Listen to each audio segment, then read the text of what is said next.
The relationship between vitamin A and skin health is among the more biochemically direct connections in nutritional science.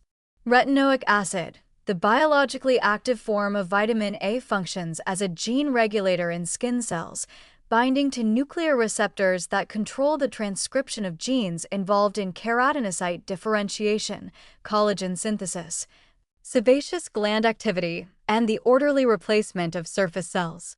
This is why prescription retinoids like tretinoin are among the most evidence-backed topical treatments for acne and photoaging. They deliver retinoic acid directly to skin cells at controlled concentrations. Dietary vitamin A from food sources works through the same pathways, but more gradually and systemically, supporting the cellular turnover that keeps skin functioning normally without the localized intensity of topical application. Kabocha squash, a Japanese variety also called Japanese pumpkin, delivers more beta-carotene per cup than butternut squash despite being less familiar in most Western produce sections. Its flesh is denser and drier with a sweeter, more chestnut-like flavor that roasts beautifully without becoming watery. The higher carotenoid concentration reflects both variety and the naturally lower water content that concentrates nutrients throughout the flesh. A cup of roasted kabocha provides a substantial contribution to daily vitamin A needs alongside meaningful vitamin C, which supports collagen synthesis through pathways that complement vitamin A's gene regulatory effects. For skin health specifically, the combination of these two fat-soluble and water-soluble antioxidant vitamins in a single vegetable makes kabocha a particularly coherent choice. Butternut squash is more accessible in most American supermarkets, easier to peel due to its smooth, regular shape, and available from late summer through early spring in most regions. Its beta-carotene content, while lower than kabocha, remains substantial, approximately 10,630 international units per cup cooked.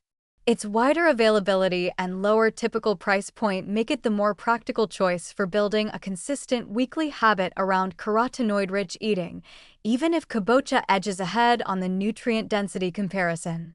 Consistency over time matters more for vitamin A status than the occasional consumption of the more nutrient-dense option. The skin from kabocha detail deserves mention because it is counterintuitive. Kabocha skin is thin enough to be edible after roasting and contains its own concentration of beta-carotene and fiber that is lost when the skin is removed before cooking. Roasting kabocha halves cut side down at 425 degrees Fahrenheit for approximately 40 minutes softens the skin to pleasant eatability while caramelizing the flesh surface for better flavor development. The cooking fat used with either squash matters for vitamin A absorption in the same way it matters for all carotenoid-containing vegetables. Roasting with olive oil, topping with grass-fed butter, or serving in a coconut milk-based soup provides the fat that enables intestinal absorption of the fat-soluble beta-carotene.